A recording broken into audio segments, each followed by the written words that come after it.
धर्म अपने जीवन में तीन में से किसी श्रेणी में आना। मोक्ष न जा सको तो कम से कम नरक से तो बच रही। भली पाप से कमाना लेकिन पाप में गमाना नहीं, एक नियम तो होना ही चाहिए। श्रेष्ठतम नियम है कि पुण्य अच्छी तरह कमाओ, अच्छी तरह कमाओ, वो तुम्हारे बस की थोड़ा कम है, लेकिन दूसरा नियम तो आपको लेना ही है। ऐसा नियम मत ले लेना कि अच्छी तरह कमाओ और बुरी तरह कमाओ, मजदूरों जैसा। कम से कम दूसरा नियम हो कि तुम कैसे भी कमाओ लेकिन गमाते समय पाप में मत गमाओ। कैसे ही कमाने का मैं समर्थन नहीं कर रहा हूं, लेकिन तुम मानते नहीं हो इसलिए कह रहा हूं। तुम मैं 50 बार तुमसे कहूं अच्छी तरह कमाओ, गलत रूप से मत कमाओ, तुम कहते हो महाराज जी आजकल अच्छी तरह से कमाई होती ही नहीं। मैं कितने प्रयास करूं, वकीलों से कहूं कि वकील लोग झूठ बोल के मत कमाया करो, बोले महाराज जी बिना झूठ बोले वकालत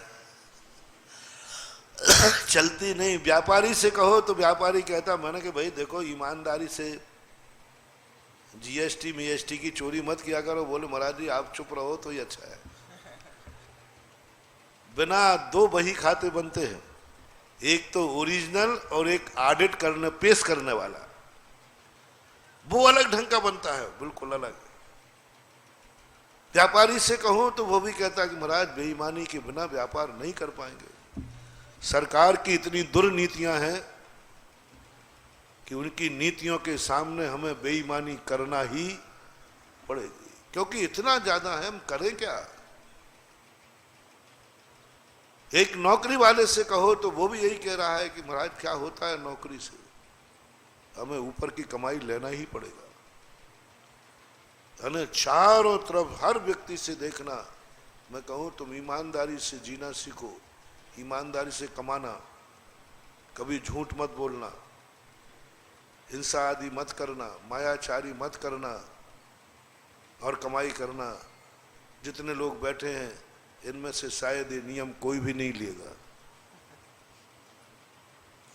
कोई नहीं लेगा, एक भी नहीं लेगा, पक्का है कि आज से तुम झूठ बोलकर मत कमाना, बेईमानी से मत कमाना, ईमानदारी से कमाना, सरकार की चोरी मत करना, ग्राहक से झूठ मत बोलना और कहीं कोई मिलावट आदि नहीं करना, कुछ नहीं करना, बिल्कुल सीधे सरल। एक भी व्यक्ति नियम नहीं लेगा, पक्का है, और ले लेगा तो वो तोड़ देगा, लेगा तो अंटी बांध के ले लेगा। महाराज के सामने कौन भाव महाराज ठीक है, क्योंकि मुझे तुम्हारी जिंदगी का बहुत ज्यादा देख लिया कि तुम इतनी मजबूरी में फंस चुके हो कि अब गुरु की ये बात मानना तुम्हारे जीवन में संभव नहीं हो रही, इतने फंस चुके हो। चारों तरफ से दलदल हो चुका है, चारों तरफ से तुम्हारे जीवन में सरकारी राजनीतिक सब प्रकार के ऐसे दबाव तुम्हें आ चुके हैं कि तुम इस बात को मानने से अब तैयार नहीं हो। और मैं भी अब तुम्हें मनवा करके अपने भक्त की जिंदगी संकट में नहीं डालेंगे। मैंने तो ये नियम देना ही छोड़ दिया। मैंने एक बार भैरव सिंह से कहा, मैंने कहा महाराज जी इनसे कहो कि टैक्स की चोरी नहीं करे। मैंने कहा मेरा बस चले तो एक जैनी को टैक्स नहीं भरने दो। बोले महाराज जी आप साधु होकर के राज विरुद्ध बोलते हो ऐसा। मैंने कहा बोलना पड़ेगा तुम्हारी दुर्नीतियों से। बोले मेरी क्या दुर्नीति है। मैंने कहा हम जैनियों का छना पानी अहिंसक रूप से कमाई आप टैक्स में लेकर के और पोल्ट्री फार्मों को मांसाहारियों को लोन दे देते हो, मैं तुम्हें दिलवाऊंगा। जितना टैक्स जाता है सारे भारत में 24% टैक्स जैनी भरते हैं, रिटर्न कुछ भी नहीं लेते, सब मांसाहार में जाता है, मत्स्य उद्योगों में जाता है। मैंने कहा आपको टैक्स दें, आप मांसाहारियों को लोन दे देंगे। आप अपनी नीति बदलो, 100% जितना भी तुम्हारा टैक्स बनता है मैं उसी से आहार लूंगा जो तुम्हारा पूरा टैक्स देगा। लेकिन पहले तुम्हारी नीतियां बदलो। हम लोग अहिंसक हैं, नियम करो कि जैनी का पैसा जो टैक्स में आएगा वो अहिंसक तरीके से आएगा। बोले महाराज ये नहीं हो सकेगा। तो मैं तो 100 बार कहूंगा इनसे कि जितना तुम जाकर टैक्स बचाओगे उतना ही अच्छा है, क्योंकि ये पाप में जाता है, पाप में जाता है, जाते जाएगा ही जाएगा। इसलिए बचा करके धर्म करो ना, बचा करके गरीबों की सेवा करो ना, बचा करके अस्पताल में दवाई कराओ ना, टैक्स बचा करके चोरी करके सब। मैंने आजकल किसी को ये नियम देना बंद कर दिए कि ईमानदारी से कमाना, ईमानदारी से कमाने का उपदेश देना यानी अपने भक्त को संकट में डालना है और भक्त को पूर्व भाव का बैरपना भंजाना है, संकट में डालना। ईमानदारी से कमाने की बात यदि मैं किसी भक्त से कहूं कि तुम झूठ मत बोलना,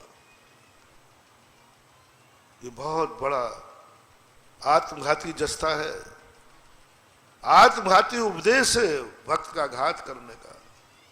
मायाचारी मत करना, कोई चोरी चपाटी मत करना, ये सब उपदेश आज के समय में बिल्कुल व्यर्थ हो गए और देना भी हमें अब अच्छा नहीं लगता। क्यों डालूं अपने भक्त को संकट में?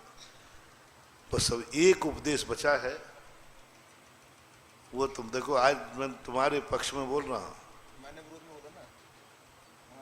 महाराज जी ने बोला ना कि धर्म और धर्मात्मा की बात, और मैंने कहा कि नहीं, आज मैं तुम्हें अपने पक्ष की बात कहूंगा, बात वही कहूंगा, धर्मात्मा तो बनाऊंगा, क्योंकि धर्म की क्रियाओं में और धर्मात्माओं में अंतर तो होता ही।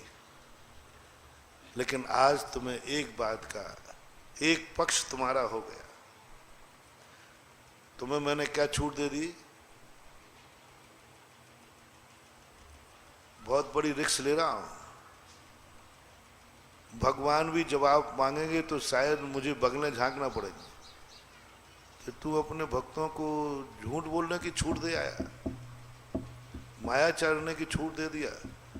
महाराज ने कहा छल कपट नहीं करना, तूने कह दिया छल कपट करना।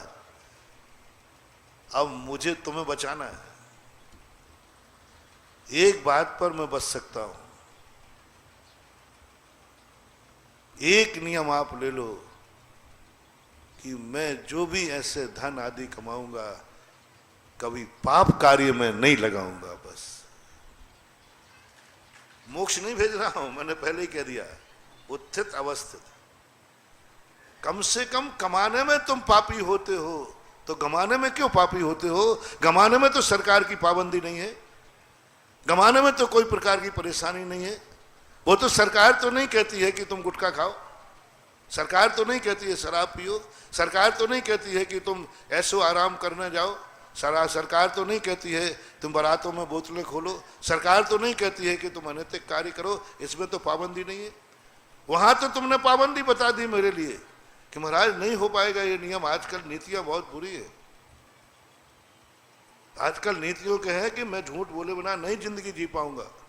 चलो मैंने आपकी बात मान ली, मायाचारी करना पड़ेगी महाराज, आज का समय ऐसा है, 2 बही खाते बनाना पड़ेंगे और वकालत है तो हमें झूठ बोलना पड़ेगा महाराज, नहीं तो हमारा सब धंधा पानी सब चौपट। मैंने तुम्हारी मजबूरी को समझा, इसमें तुम्हें माफीनामा दे सकता हूं। लेकिन दूसरा पॉइंट मैंने कहा, पाप से कमाने में मजबूरी हो सकती है, पाप में गमाने की क्या मजबूरी? बोलो क्या मजबूरी है? तो मैं भक्तों से कहता हूं कम से कम जिसमें मजबूरी नहीं है वह तो नियम ले लो कि मैं अपनी कमाई को कभी पाप में नहीं गमाऊंगा, मैं अपनी कमाई को सदा अच्छे कार्य में लगाऊंगा।